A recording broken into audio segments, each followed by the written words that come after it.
안녕하세요. 세상의 모든 도로 복사하는 남자 돈복나입니다. 비트코인은 거침없는 질주가 다시 또 시작되고 있습니다.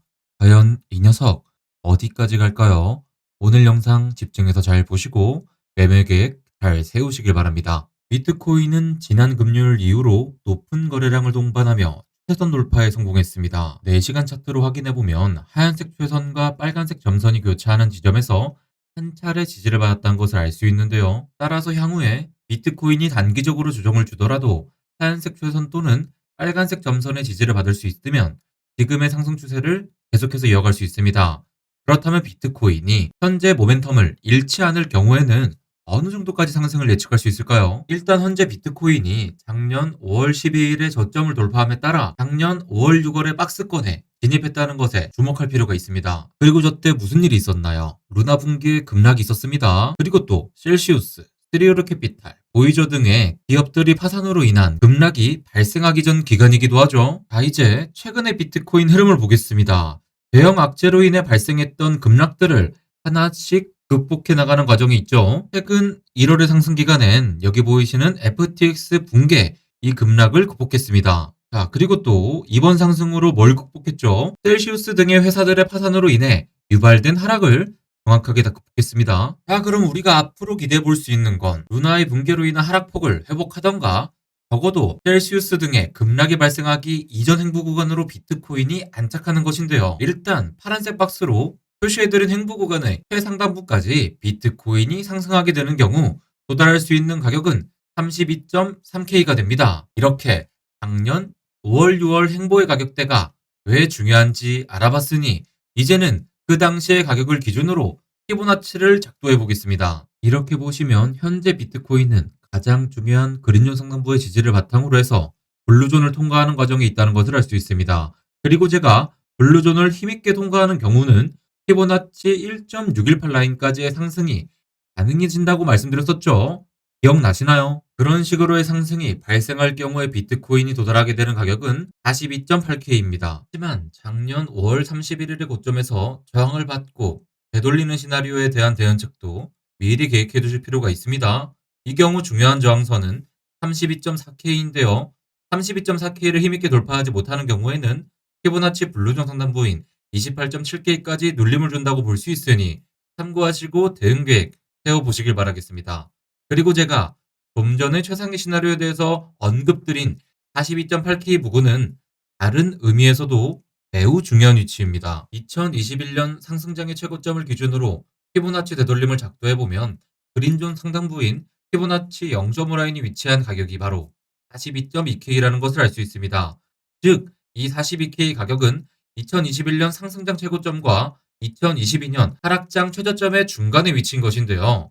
그게 무슨 의미냐면 현재 비트코인이 점점 더 힘을 받고 상승을 이어갈 경우에 가장 강력한 저항으로 작용할 수 있는 가격이 바로 42K라는 것입니다. 그렇게 저 구간에서 저항을 주고 되돌린 경우는 상당히 큰 폭의 조정도 가능합니다. 피보나치 채널을 기준으로 판단하자 하면 42K를 찍고 35.8K까지 되돌림을 줄 수도 있습니다. 하지만 반대로 비트코인이 42K를 돌파하면 그것은 새로운 상승장을 향한 신호탄이 될 것이라는 것도 이해해 두시면 되겠습니다.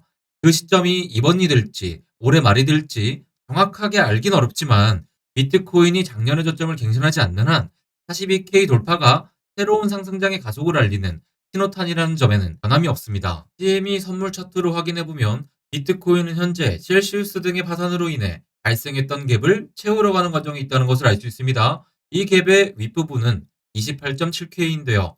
그렇기에 28.7K는 중요한 저항선으로 보시면 되겠죠. 만약 그 구간을 돌파한다면 이후의 지지는 다시 28.7K에서 형성된다고 이해하시면 되겠습니다. 그리고 제가 지난주에 설명드렸던 대로 비트코인 도미넌스는 상승의 탄력을 받고 있습니다. 여러분들이 지금 알아두실 필요가 있는 중요한 이벤트로는 아비트럼 에어드랍이 있습니다. 이더리움 레이어2 스케일링 분야에서 가장 큰 규모의 프로젝트인 아비트럼이 마침내 토큰을 가지게 되는 것인데요. 아비트럼 재단은 지난 목요일에 아비트럼의 새로운 토큰인 ARB가 미국 시간으로 3월 23일에 커뮤니티 회원들 대상으로 에어드랍 될 것이라고 말했습니다. 현재 ARB 토큰이 등록되어 있는 거래소는 거의 알려지지 않은 거래소인 핫비트와 XT닷컴인데요. 3월 17일에 10달러를 거래되던 것이 9일부터 급등을 일으켜서 14달러까지 솟았다가 현재는 8달러대로 조정을 받은 상태입니다.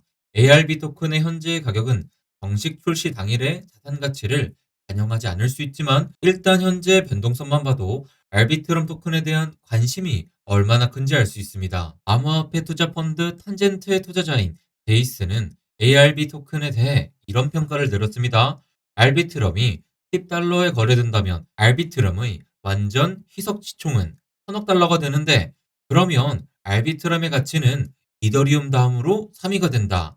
그리고 나는 핫비트가 신뢰할 수 있는 거래소라고 생각하지 않는다. 코인 마켓캡에서 확인해 보시면 시총 2위인 이더리움의 완전 희석 시총이 약 2200억 달러이고요. 3위인 테더의 완전 희석 시총이 약 790억 달러라는 것을 알 수 있습니다. 알비트럼의 완전 희석 시총이 1000억 달러라면 테더를 제끼고 3위가 되는 것이 맞습니다. 그렇게 알비트럼이 갑자기 그만한 가치를 가질 수 있다고 판단할 만한 이유가 없다면 투자에 주의하실 필요가 있겠죠. 투자 시장은 비효율성이 장악하는 경우가 많기에 상식적이지 않은 가격 위로 치솟는 경우가 종종 있지만 시간이 지나면 결국 적정 가격을 되찾게 되어 있습니다. 그렇기에 여러분은 코인의 펀더멘털을 분석하실 때 완전 희석 시총을 기준으로 해당 코인이 어느 위치에 있는지를 먼저 확인하실 줄 알아야 됩니다. 사람은 비이성적 동물이라서 가격이 오르면 감정적으로 따라가는 반응을 일으키기 쉽죠. 그러니 그런 식으로 투자를 하다가는 결국 큰 손해를 보는 경우가 많습니다. 저는 여러분들께서 언제나 데이터 기반으로 판단하는 훈련을 하셨으면 좋겠네요. 눈앞의 가격은 투자들을 현혹시키는 경우가 많습니다. 코인의 시총을 바탕으로 비교하는 습관을 꼭 들이시기 바랍니다. 특히 새로 성장하는 코인의 경우는 풀리지 않은 물량이 많기에 그런 것까지 계산에 포함시켜서 완전 희석 시총을 기준으로 비교 대조를 해보시는 것이 바람직합니다. 지금 사람들이 알비트럼에 열광하는 것은 이 프로젝트의 펀더멘털이 그만큼 강하기 때문입니다. 관심이 많은 만큼 대형 거래소에서 상장될 때 엄청난 변동성을 보이게 될 가능성이 있습니다. 현지 시간 3월 23일에 ARB 토큰을 상장하기로 예정되어 있는 곳은 후오비, 바이빗, 맥스시 등이 있습니다. 블록체인 분석회사 난세는 62만 5,143개의 주소가 ARB 토큰의 에어드랍 대상이라고 언급했는데요. 평균 에어드랍 수량은 1250개이며 4400개 이상의 주소가 10,000개 이상의 ARB 토큰을 수령할 예정입니다. 상장 직후의 가격을 인위적으로 올리는 세력들도 있을 것이고요. 이번에 풀리는 물량을 시장에 덤핑하려는 이들도 있을 겁니다. 그 과정에서 엄청난 변동성이 있을 겁니다. 가급적 주의하실 것을 당부드리겠습니다.